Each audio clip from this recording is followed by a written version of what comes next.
사도행전 4장 1절부터 4절까지 영적 다이어트를 할 때입니다 라는 제목으로 하나님 말씀 증거할 때 오늘도 많은 은혜 받으시기를 바랍니다. 말씀 짧으니까 제가 한번 읽어드리겠습니다. 사도들이 백성에게 말할 때에 제사장들과 성전 맡은 자와 사두개인들이 이르러 예수 안에 죽은 자의 부활이 있다고 백성을 가르치고 전함을 싫어하여 그들을 잡음에 날이 이미 저물었으므로 이튿날까지 가두었으나 말씀을 들은 사람 중에 믿는 자가 많으니 남자의 수가 약 5천이나 되었더라. 예수님의 제자들은 인생이 크게 볼 때 3번 바뀐 사람들이다 라고 말할 수가 있습니다. 첫 번째 인생은 예수님 만나기 전이다 라고 볼 수가 있겠죠. 예수님 만나기 전에 이 예수님의 제자들은 여느 유대인들과 다를 바 없는 삶을 살았습니다. 각자가 직업과 또 처해진 생활 환경이 달랐어도 유대인들이라면은 공통적으로 어려서부터 하나님 말씀인 율법을 공부하고 또 그 말씀을 말씀 그대로 율법 그대로 실천하며 살았던 사람들이었습니다. 그런데 그 실천이라는 것이 행위가 기준이 되었습니다. 행위의 열심으로 하나님 앞에 인정받으려고 했습니다. 그런데 그것은 한참 잘못된 접근이었습니다. 왜냐하면은 그렇게 행위의 열심으로 살았던 유대인들이 결국 그 행위의 열심을 가지고 하나님께서 보내신 독생자 예수님을 십자가에 못 박아 버렸기 때문인 것이죠. 그러니까 진리가 기준이 안 되고 행위가 기준이 되면은 그런 결과가 나오게 되는 것입니다. 자, 두 번째 인생은 이제 이들이 예수님을 만나고 나서입니다. 또 예수님을 만나고 나서 그들의 인생이 한번 바뀌게 되는 것이죠. 예수님께서 이 땅에 오셨을 때 많은 사람들이 예수님을 따랐습니다. 그 많은 사람들 중에서 제일 예수님을 열심히 따랐던 사람들이 바로 12명의 제자들이었습니다. 그들은 예수님을 따라다니는 동안에 이 예수님 앞에 자기의 모든 삶을 의탁했어요. 자기가 가졌던 직업도 버리고 또 가족도 뒤로 하고 3년 동안이나 예수님과 함께 살았습니다. 그러니까 그 삶의 외형을 놓고 보면은 그건 분명히 이전과는 다른 변화된 삶을 살게 된 것이죠. 아주 획기적인 변화된 삶을 사는 것 아니겠습니까? 그런데 이 또한 행위의 열심을 기반으로 했기 때문에 변화가 되긴 했지만 한계가 분명한 어설픈 변화였습니다. 나중에 예수님께서 십자가에 못 박히실 때 이 제자들은 전부 다 예수님을 배신하고 도망쳐 버렸어요.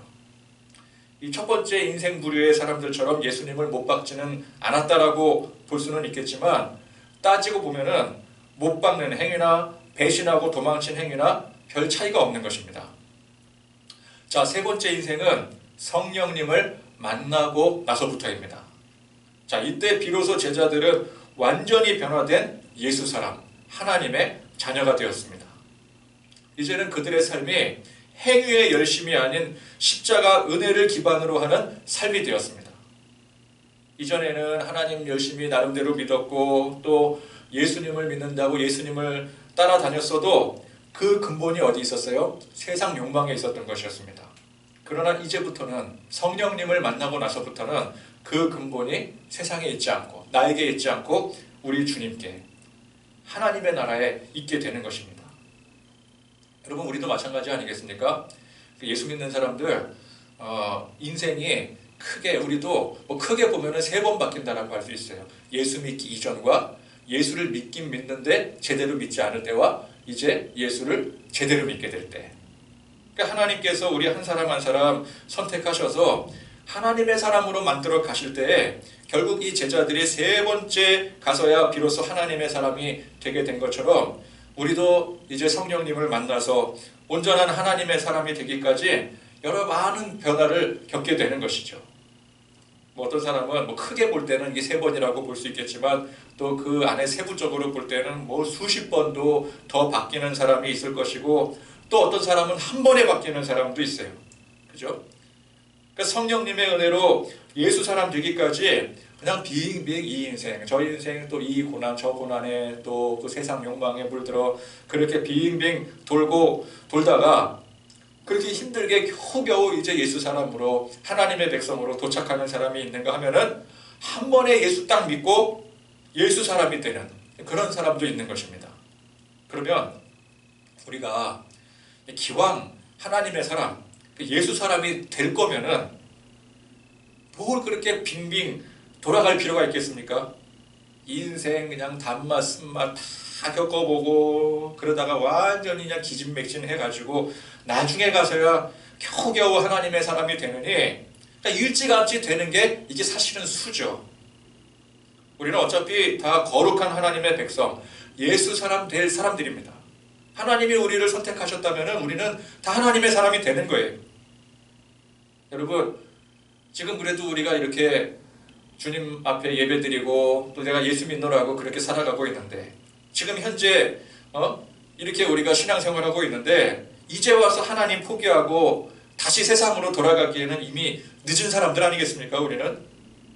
그러면 지금 현재 온전히 믿는 믿음으로, 하나님 온전히 믿는 믿음으로 사는 게 낫지 굳이 멀리 돌아갈 필요가 없는 것입니다.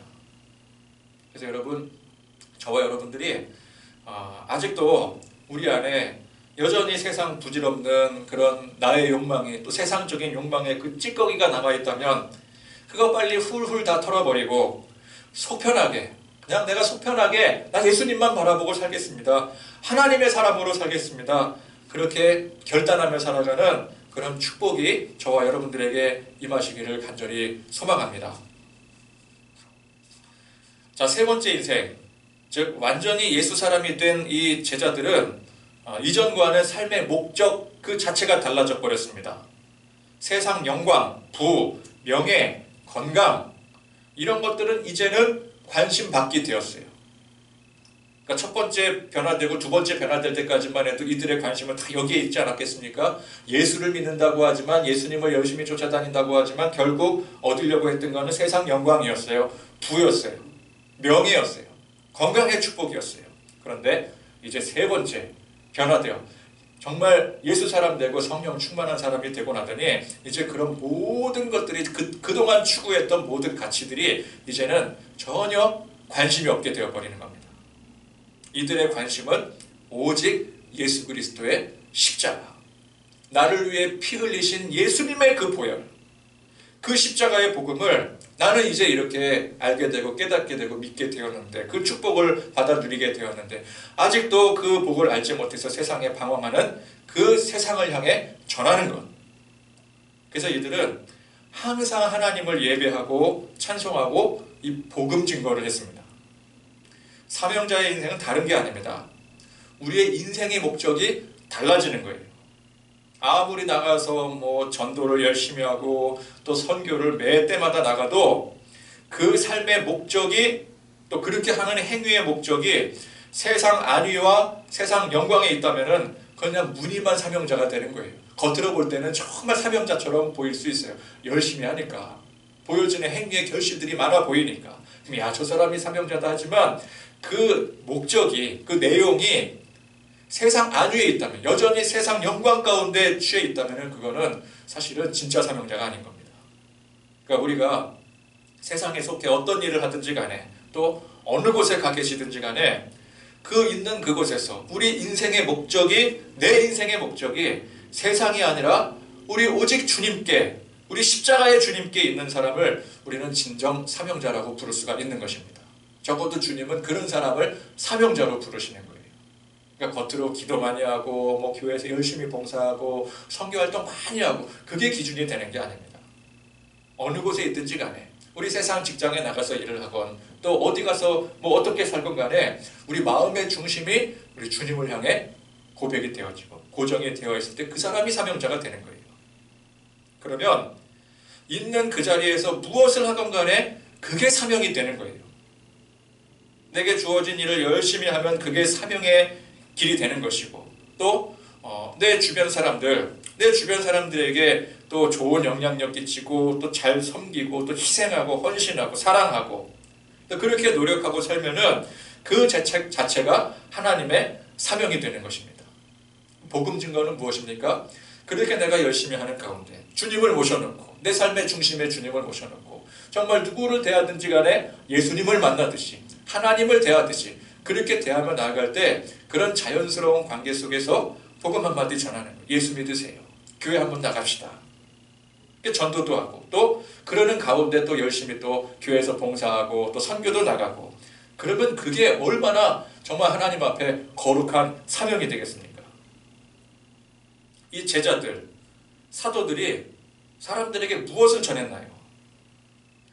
행위적으로 보여줄 때는 어떤 기적의 열매들을 보인 것 같지만 그들이 실제적으로 전했던 것은 그 행위 가운데 예수 안에 죽은 자의 부활을 전했더라는 것입니다. 오늘 말씀의 2절에 예수 안에 죽은 자의 부활이 있다고 백성을 가르치고 전함. 그죠? 부활을 전하는 거예요. 예수 그리스도의 십자가의 복음을 전하는 거예요. 그러니까 우리가 예수 믿고 십자가의 보혈로 죄사함 받아 우리도 예수님처럼 죽음에서 부활하여 하나님의 자녀가 된다는 것이 이것이 복음의 핵심인 것입니다.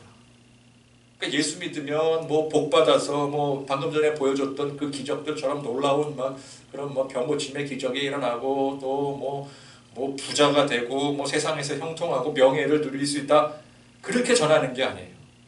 오직 복음을 전하는 거예요. 오직 복음. 예수 십자가의 복음만을 전했습니다. 왜? 만약에 첫 번째 변화되고 두 번째 변화되었던 그 이전의 모습이었다라고 한다면은 야 예수 믿고 예수 따르면은 우리가 뭐 독립도 이룰 수 있고 뭐 세상에서 부와 명예를 얻을 수 있어 그것을 전할 수 있었겠지만 세 번째 변화는 뭐예요? 아 내가 예수 십자가의 보혈 때문에 구원을 얻었구나. 인생의 유일한 목적이 그게 되니까 그것만 전하게 되는 거죠. 자 열심히 복음을 전했더니 많은 사람들이 듣고 변화되었습니다. 보니까 그 수가 무려 5,000명이나 되었대요. 그러니까 보면은 뭐 툭하면 수천 명이 기본이에요. 오병이어 기적 때도 뭐 5,000명, 또 얼마 전에 베드로가 설교했을 때도 3,000명. 또 이제 이렇게 뭐 5,000명이 변화되었더라, 뭐 3,000명이 변화되었더라. 그러면은 꼭 이 5,000명, 이 3,000명에 집중하는 사람들이 꼭 생깁니다. 그래서 야 3,000명이나 변화됐단다 5,000명이나 변화됐단다 그게 능력이지 그래서 그 숫자를 능력으로 생각을 하는 거예요. 근데 그렇게 생각하는 사람들은 소규모 작은 수 이거는 무시해버립니다. 야 얼마나 능력이 없으면 적어도 이 3,000명 5,000명 모일 정도는 돼야 이게 능력이지 얼마나 능력이 없으면 100명도 안 모이냐 이래요. 그래서 교회에 이제 막 물어볼 때 표정 보면은 이게 다 그 얼굴에 써 있잖아요. 교회 몇 명 모입니까? 이것부터 물어봐요. 그랬을 때 뭐 우리 교회는요 몇 명 모여요. 그랬을 때 막 좀 이렇게 우리 교회는요 뭐 10,000명 모여. 그럼 막 우와 막 이러잖아요.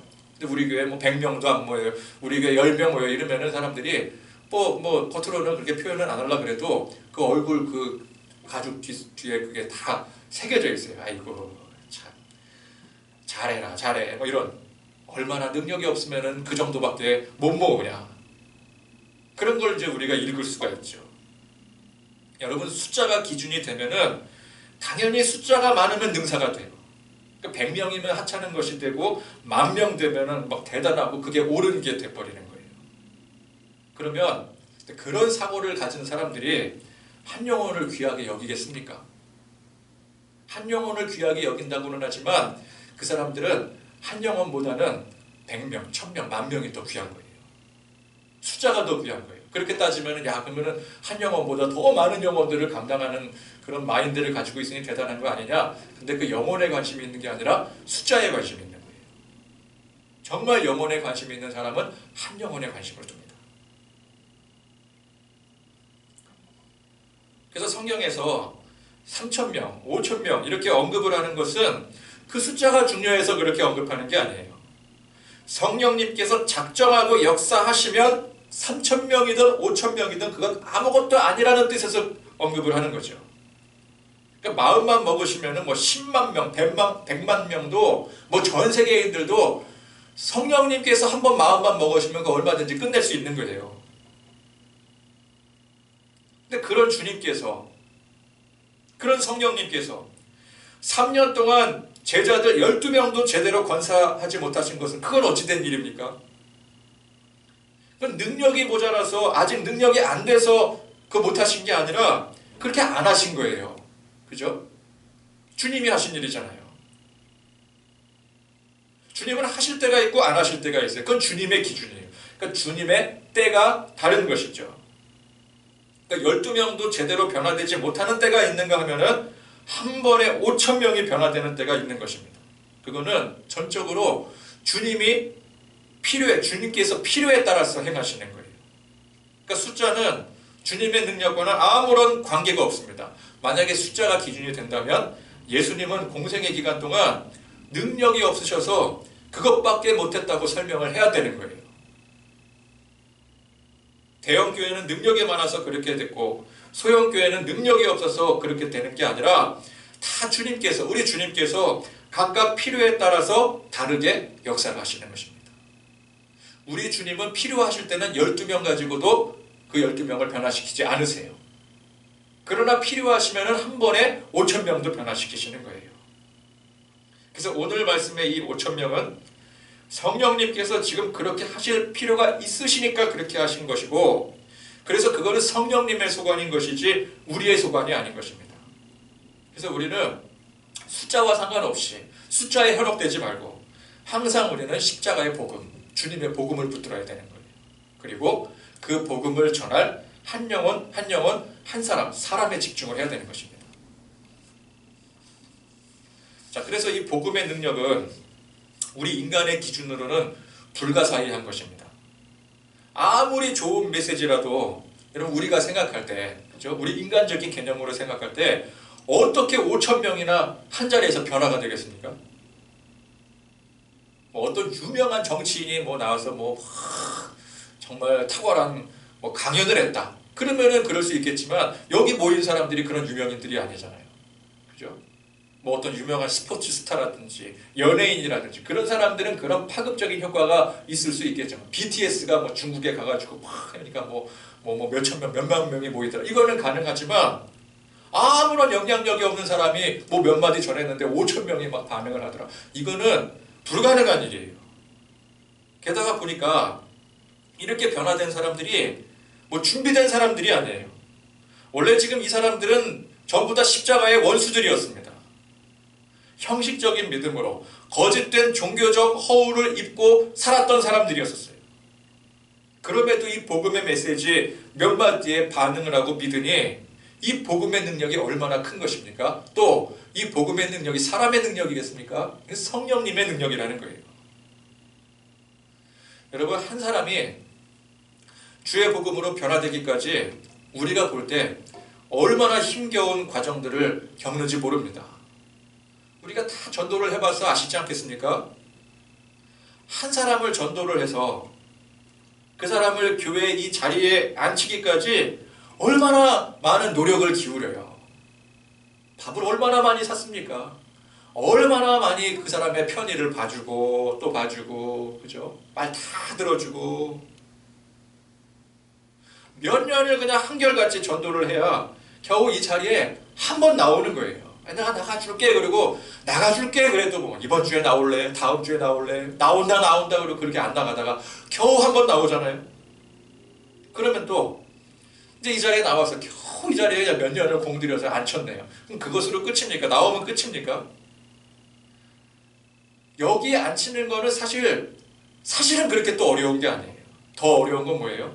그 사람이 여기 앉아서 말씀 듣고 정말 하나님 믿고 예수 사람 되는 게 그거는 말할 수 없이 힘든 거예요. 말할 수 없이. 그죠? 그 힘든 정도에 비하면 몇 년 공을 들여서 겨우 이 자리에 앉히는 그건 아무것도 아닌 게 되는 거죠.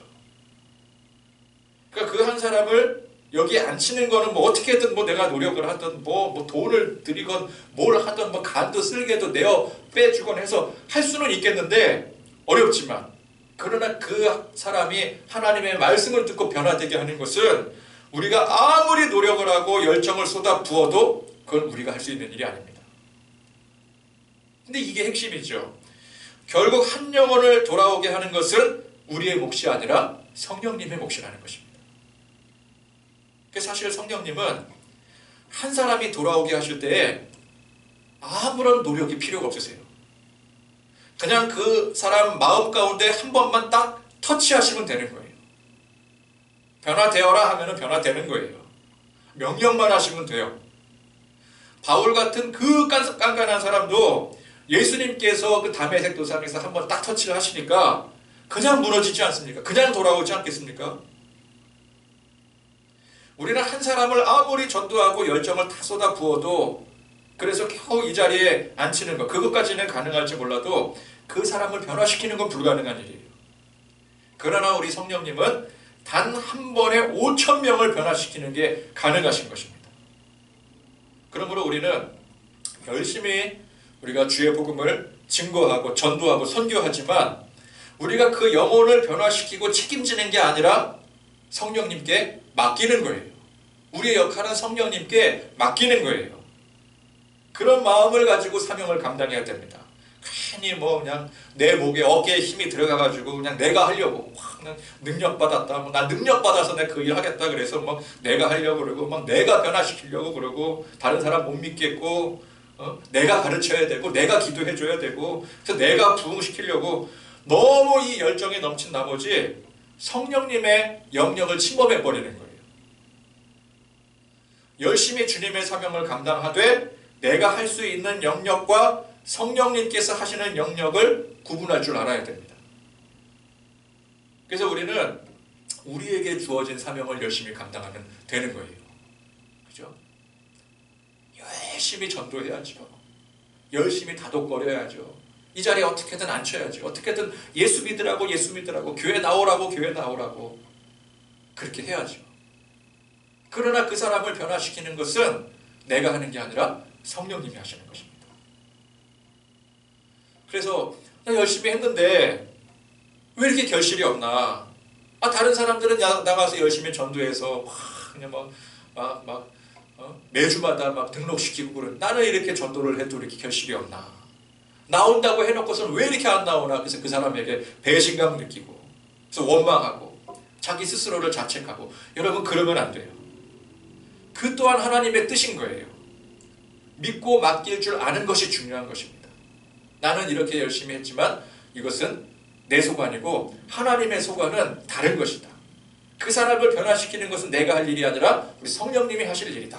그래서 믿고 맡길 줄 아는 것이 중요한 것입니다. 자, 그래서 사람의 능력이 아닌 베드로와 요한이나 이 사도들의 능력이 아닌 성령님의 놀라우신 그 능력의 역사로 인해서 5,000명이나 돌아오는 놀라운 결실을 맺게 됩니다. 그런데 오늘 말씀에 또 가만히 보니까 그 와중에 주의 복음을 5,000명이나 변화되는 그 와중에 이 복음을 부정하는 사람들이 또 있더라는 거예요. 그렇죠. 어딜 가든지 그렇죠. 어딜 가든지 아무리 많은 사람들이 지지를 해도 꼭 지지하지 않는 사람들이 있는 거죠. 또 민주사회 아니겠습니까? 민주사회가 100이면 100 다 따라하는 건 아니잖아요. 다 옳다 그래. 나는 틀리다 그러면은 그 사람 존중을 해야죠. 근데 보니까 이제 복음이 이렇게 증거돼서 한 5,000명이 막 그렇게 변화가 되는데 끝까지 부정을 하는 사람들이 있대요. 그래서 누군가 보니까 성전 맡은 자들과 사두개인들이었다고 나와 있습니다. 그럼 성전 맡은 자는 또 뭔가? 성전 맡은 자, 성전에 관련된 사람들이겠죠. 제사장일 수도 있고 레위인일 수도 있고 여하튼 이 성전에 관련 있는 그런 사람들일 것입니다. 그러니까 종교 지도자급 되는 사람들이죠. 사두개인들은 또 뭐 하는 사람들인가? 이 사두개인들은 율법을 연구하고 가르치는 사람들입니다. 그러니까 이 사람들은 유대인들 중에서도 누구보다 하나님을 잘 믿고 누구보다 하나님을 섬기고 그 하나님의 메시지를 가르쳤던 사람들이었어요. 인도했던 사람들이었어요. 지도자죠. 종교 지도자. 근데 보니까 그냥 어중이 떠중이 5,000명이나 믿는데 정작 누구보다 하나님을 믿고 섬긴다는 사람들이 이 복음을 부정하더라는 거예요. 자, 일단 이 사두개인들은 예수 안에 죽은 자의 부활이 있다라고 하는 가르침이 싫었습니다. 왜냐하면 이 사두개인들은 모세 오경만 믿는 사람들인데 이 사두개인들의 교리에 따르면 죽은 자의 부활이 없대요. 그러니까 죽은 자의 부활이 없다는 게 그들이 믿는 성경의 핵심 교리입니다. 그런데 제자들이, 이 사도들이 주장하는 건 뭐예요? 예수님의 부활. 또 우리도 예수님이 부활하신 것처럼 우리도 부활한다. 나중에 우리 영혼이 부활한다. 영생을 얻는다. 근데 그렇게 주장을 하니까 자기들의 교리에 맞지가 않는 거예요. 우리는 부활이 없다라고 믿고 있는데, 그게 우리의 교리인데, 성경 교리인데, 그래서 그들이 가르치는 이 복음의 내용을 싫어했다라고 합니다. 그러면 도대체 이 사두개인들이 그렇게 굳게 믿고 있는 그 교리는 그건 다 어디서 나온 것입니까? 그게 하나님께로부터 나온 것입니까? 그럴 리가 있겠습니까? 하나님께서 왜 어째서 부활이 없다라고 주장을 하시겠습니까? 그러니까 그들은 있지도 않은 교리를 그거를 진리라고 착각을 하고 있는 거예요. 누가 만들었을까요? 애초에 누가 만들었는지도 몰라요. 그러니까 누가 만든지도 모를 이 엉터리 교리를 그걸 진리라고 주장하고 다니는데 정작 그 엉터리 교리 때문에 진짜 진리를 부정해버리는 거예요. 여러분, 그러니까 이게 얼마나 골치 아픈 일입니까? 차라리 그런 교리를 주장하지 않으면 그냥 어중이 떠중이면은 오늘 보니까 어중이 떠중이들이 5,000명이나 변화되잖아요. 근데 자기들이 주장하는 그것 때문에 그렇게 5,000명이 변화되는 와중에도 변화되지를 못해요. 하나님을 믿는 사람들은 하나님의 말씀, 하나님의 말씀의 이 참 진리를 사모해야 됩니다. 근데 하나님을 믿는다고 하면서 정작 이 하나님의 말씀의 참 진리를 부정해버리고 왜곡시켜버려요. 사두개인들은 자기들 스스로 뭐 출처도 알 수 없는 엉터리 교리로 굳건한 프레임을 만들어버렸습니다. 프레임, 딱 짜여진 그 프레임을 딱 만들어 놓고 그냥 인생을 다 바쳐서 공들여서 열심히 그 프레임, 그 벽을 차곡차곡 쌓아 올리는 거예요. 견고하게 쌓아 올리는 거예요. 그런데 그렇게 공들여 차곡차곡 쌓은 그 벽으로 말미암아 정작 하나님의 진리를 막아버렸습니다.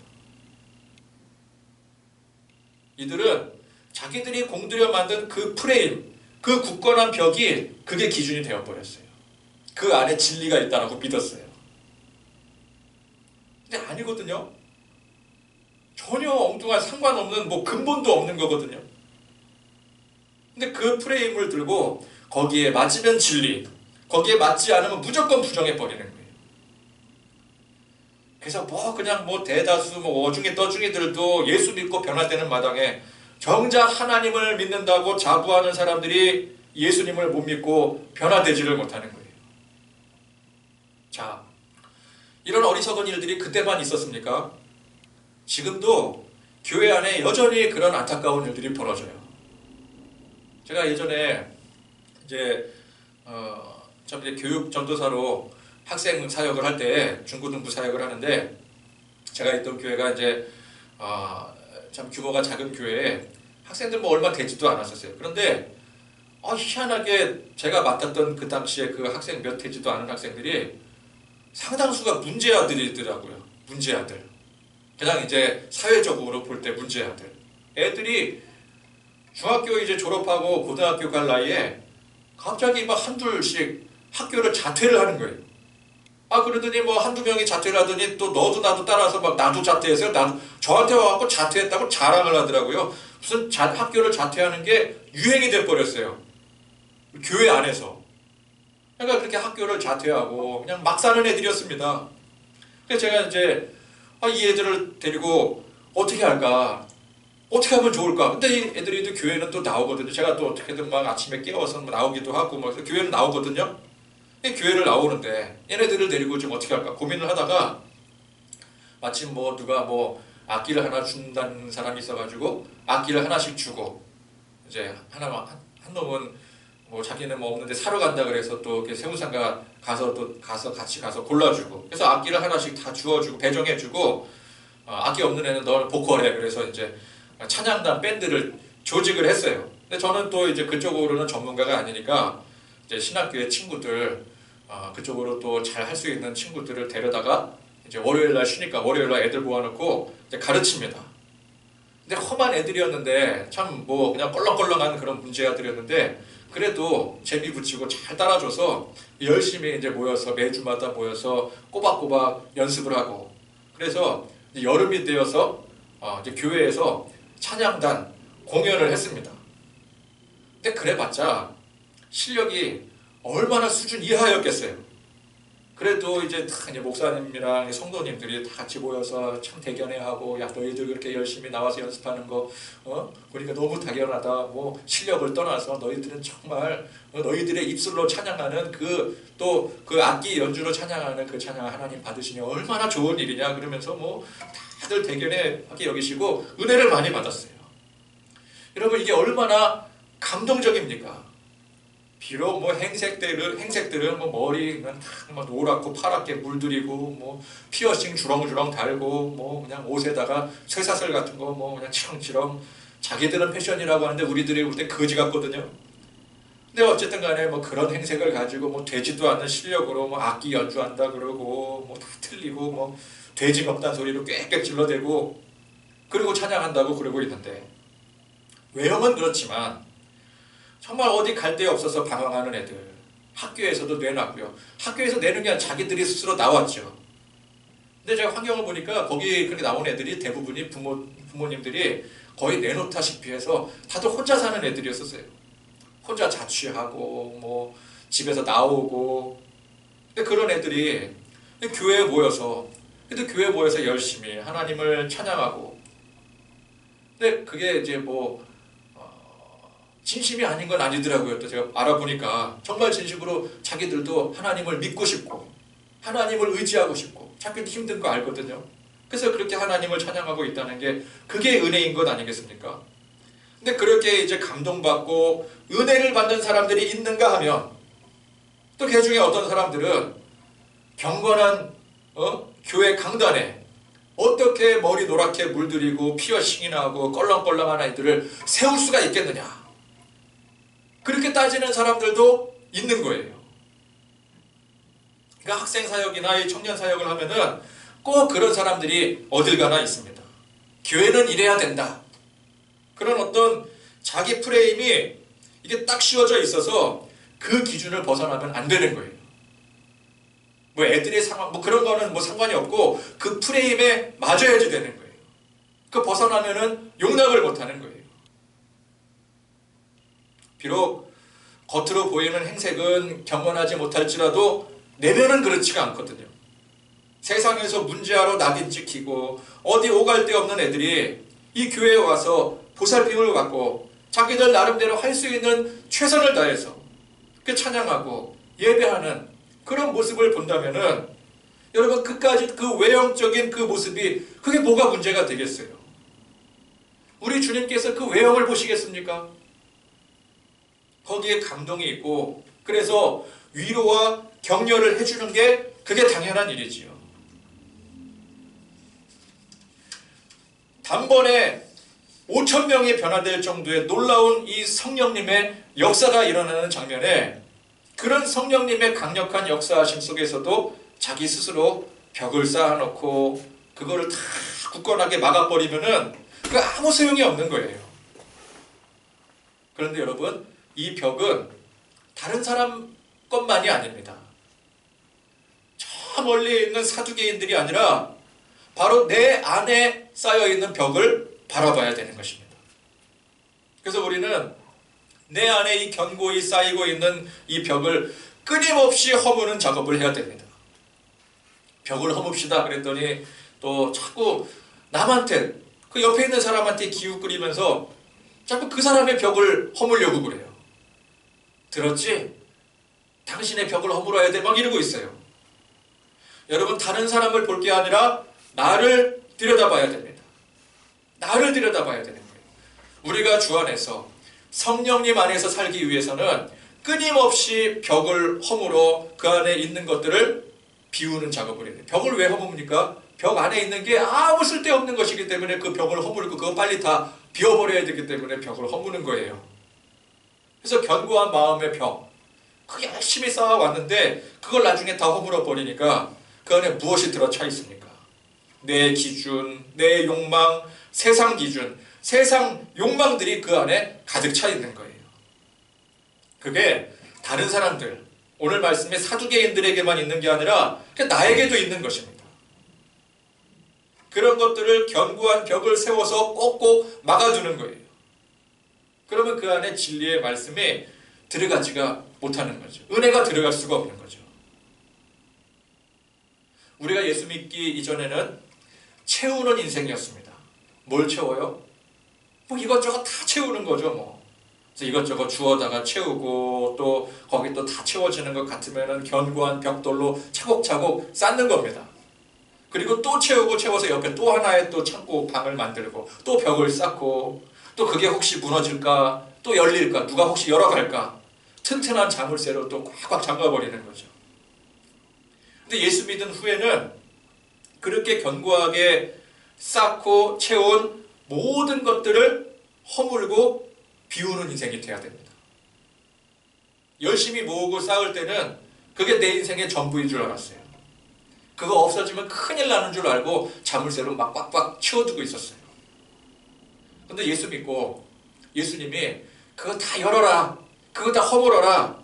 그래서 그 단단한 문을 개방하고 나니까 그 안에 담겨있는 것들이 전부 다 썩어 있는 거죠. 그냥 심한 악취가 풍겨져 나오고 있는 거죠. 그러니까 그걸 모르고 여태껏 그걸 잠궈두고 두 겹, 세 겹으로 쌓고 있었으니 이 얼마나 한심한 인생을 살고 있었던 것입니까? 우리는 여전히 내 기준에, 내 고집에, 내 견고한 틀이 우리 안에 남아있는 것입니다. 버려야 되는 그 이미 다 썩어버린 것임에도 불구하고 여전히 그걸 모으려고 하는 집념이 남아있어요. 그래서 우리는 오늘 말씀의 제목, 영적 다이어트를 해야 됩니다. 비만처럼 온통 세상 기름이 끼어있는 것들을 그걸 다 걷어내야 돼요. 성령 안에서. 그걸 다 걷어내서 영적 다이어트를 해야 우리의 영이 건강해지는 것입니다. 서두에 말씀드렸던 것처럼 우리는 인생에 많은 변화를 겪게 됩니다. 여기 계신 우리 모두는 여기 듣고 있는 우리 모두는 일단 예수 믿는 데까지 변화가 되었어요. 예수 믿는다고 하는데도 여전히 세속적이어서 앞으로 몇 번을 더 고단하게 또 고된 그 인생 속에서 바뀌어야 되는 그런 인생이 아니라 예수 믿음으로 인해서 하나님 안에 새 사람이 되어 정말 은혜 받고 사명 감당하는 그런 사람들이 되실 수 있기를 축원드립니다. 세상에서 영광 쫓아 사는 사람이 아니라 성령님의 강권적인 역사하심을 믿고 한 영혼 한 영혼을 위해 한 영혼 구원을 목적으로 내가 구원하는 것은 아니지만 성령님께 그 영혼을 의탁함으로 성령님께서 그 영혼을 구원해 주시고자 하는 그 마음으로 살아가는 그 사명으로 감당하는 그런 사람들이 되시기를 바랍니다. 그래서 항상 이 주님의 그 복음의 진리 안에 말씀 안에 살기 위해서 지금도 내 안에 아직도 그 견고한 그 틀 안에 버리지 못하고 남아있는 그 마지막 그 틀까지도 다 허물고 다 비우기 위해서 영적 다이어트하는 인생을 사시는 그런 저와 여러분들 되실 수 있기를 간절히 축원드립니다. 기도하겠습니다. 하나님 아버지 감사와 찬양 영광 높여드립니다. 우리가 예수 믿고 변화되어서 하나님의 사람 되고 또 하나님의 정말 거룩하고 복된 사명자가 되기를 원하는데 오늘 말씀에서처럼 주의 복음이 선포되어질 때 그 복음의 능력으로 말미암아 5,000명이나 변화되어지는 그 역사 속에서 아직도 그 안에 그 마음 가운데 그 하나님을 향한 그 마음이라고 주장하는 그러나 아무것도 아닌 썩어 없어질 그 틀을 부여잡고 그 틀을 버리지 못해서 그 견고하게 쌓은 그 벽을 허물지 못해서 안타깝게도 말씀을 받아들이지 못하고 변화되지 못하는 사람들이 있는 것처럼 우리 안에 여전히 그런 찌꺼기들이 남았어. 그런 견고한 틀이 남아서 하나님의 말씀을 제대로 받아들이지 못하고 하나님의 은혜 가운데 거하지 못하게 방해하는 그 모든 것들을 거침없이 다 헐어버리고 다 비워버릴 줄 아는 그런 하나님의 백성들로 그래서 영적 다이어트를 하는 우리 믿음의 백성들로 삼아 주시옵소서. 예수님의 이름으로 간절히 기도하였습니다. 아멘. 우리 주 예수 그리스도의 은혜와 하나님의 사랑과 성령님의 교통하심이 내 안에 견고한 틀과 그 벽을 완전히 다 허물어서 날마다 주님의 진리 안에 은혜 안에 거하기를 사모하고 다짐하는 우리 모든 성도들 머리 위에 지금부터 영원토록 함께 하시기를 간절히 축원하옵나이다. 아멘.